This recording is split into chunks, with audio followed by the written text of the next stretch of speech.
Okay, hi guys, anda bersama saya FAJ Friends. Jangan lupa subscribe, like, comment, share semua video dalam tu. Terima kasih menonton.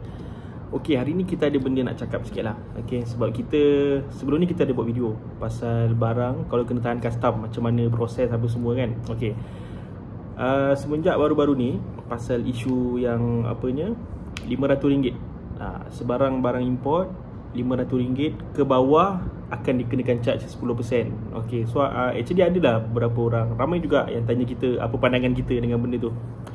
Kita ni bukanlah pakar sangat ke apa ke, tapi boleh lah nak ulas sikit. Tapi itu pendapat peribadilah. Okay, okay, untuk barang 500 ke bawah ni, sekarang ni yang sedia ada, dia tidak dikenakan apa-apa cukai.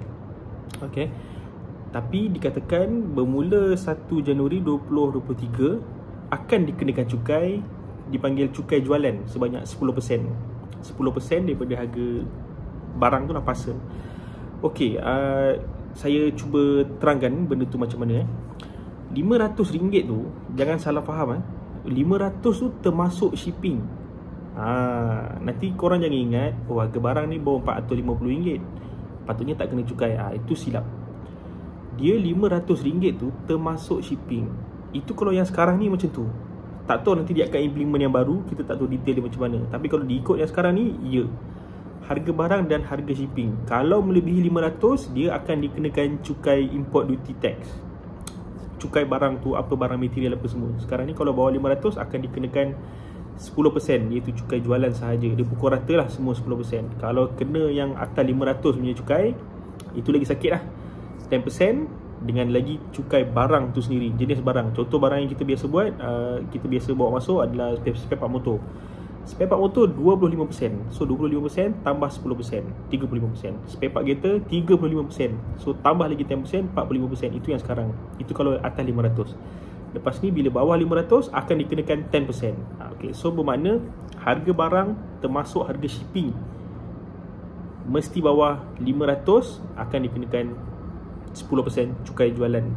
Okey, benda ni sebenarnya antara kos yang orang tak nampak lah sebenarnya. Okey, RM50 tu kita bayar lah, kita kena bayar cukai as cukai jualan. Tapi yang hidden lah, kita panggil hidden lah sebab benda ni yang mengalami biasa akan tahu. Apa tu? Dia punya charges untuk declaration. Dia mesti akan ada upah declaration. Okey, for example, kalau kita guna pos luar, maknanya shipper daripada luar masuk ke Malaysia, dia akan di-handle oleh Pos Malaysia. Pos Malaysia ni, dia akan sangkut dekat LCCT tu. Okay, dekat situ, kalau kita dekat dengan situ, bolehlah pergi sendiri nak pergi declare. So just bayar je lah 10% tu kan. For example, barang RM450, so kena bayar RM45, 10% kan. Bayangkan kalau you all duduk tempat jauh, you all kena lantik agent. Agent which is boleh lantik Pos Malaysia ataupun mana-mana agent yang bertauliah lain yang boleh hire lah. Masalahnya nak lantik tu pun kena bayar. Nampak tak? Barang korang RM400, kena tax 10%, RM40.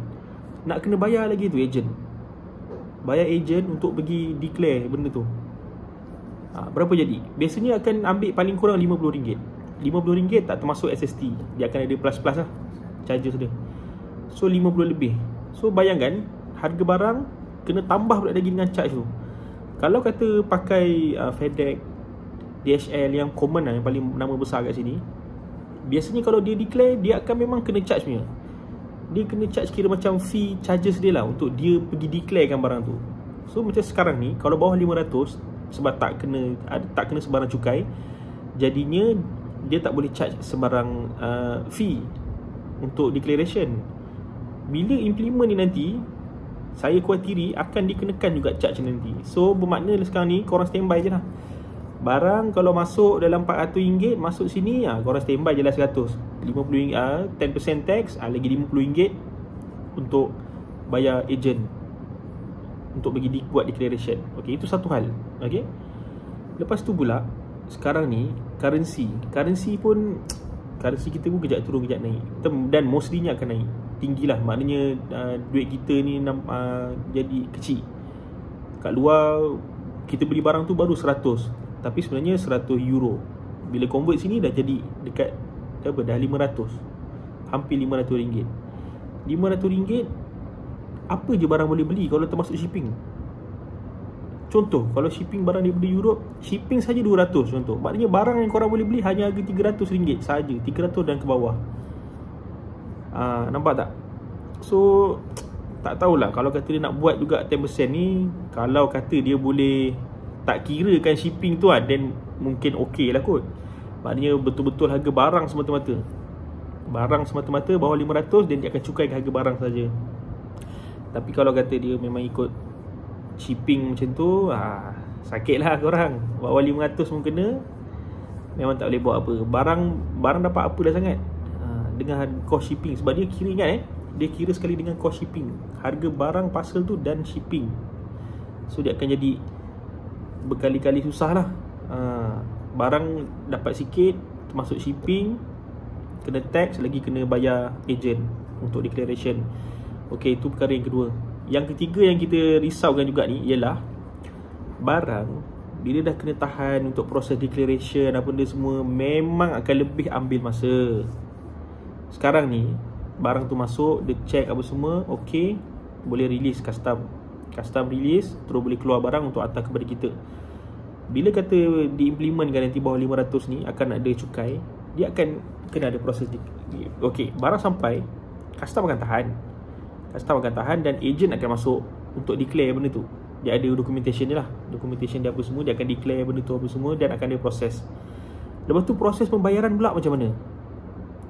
Kalau kata macam sekarang ni kalau you pakai FedEx atau DHL, kita ambil dua nama yang besar ni FedEx dan DHL ni okey lagi, sebab dia orang akan buatkan semua automatically.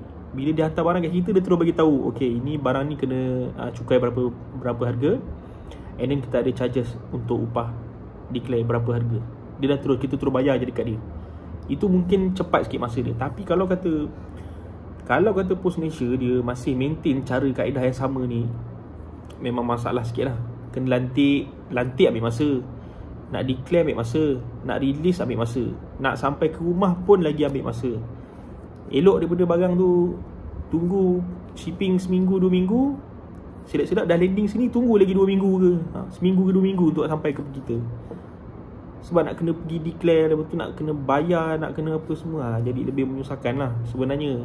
Lebih tapi itulah apa yang kita boleh nampak. Katanya cukai jualan ni diimplementkan untuk berlaku adil kepada semua lah.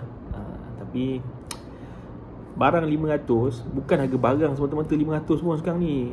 Barang harga berapa je, lebih banyak bayar pada shipping je. Kalau yang dekat-dekat Asia ni mungkin okey lagi lah, shipping mungkin bawah 100 boleh dapat kan, untuk sekotak sup jasmine barang adalah harga 400 maksimum. Kalau barang daripada luar-luar tu, Jepun, US, Europe tu kan, kadang-kadang barang tu tak ada kat sini, tak boleh dapat kat sini barang tu. Barang kecil tak boleh dapat kat sini. So macam ni solution kena import. Tapi bila barang kecil pun dah kena tax, dah melecehkan apa semua, sikit susah lah nak buat benda ni kan. Tapi yelah, nak tak nak kena adapt je lah. Sebab kalau tak silap undang-undang tu dah lulus dah. So 1 Januari 2023 bawah 500 akan kena cukai jualan 10%. So standby je lah. Itu je lah 3 benda yang saya risaukan tadi tu. Yang paling utama tu lah untuk clearance tu. Untuk clearance tu kalau masih maintain cara sama ni, memang lambat sangat lah. Barang memang akan lambat. Kalau kata barang tu urgent ke, lupakan je lah. Kalau kata nak betul-betul urgent, pakai je lah. Mungkin boleh pakai DHL, FedEx kan, tapi bayar je lah. Tapi yang saya nak beritahu, memang cost dia akan bertambah lah. Cukai 10% dan akan upah charges RM50. Belum SST lagi. Itu kalau harga lama lah. Harga lama RM50. Kalau kata sekarang mungkin dah naik, dia punya upah charges untuk declaration, itu kita tak tahu. So itu sajalah yang kita boleh nak ulas pasal apa pandangan kalau kata diimplementkan import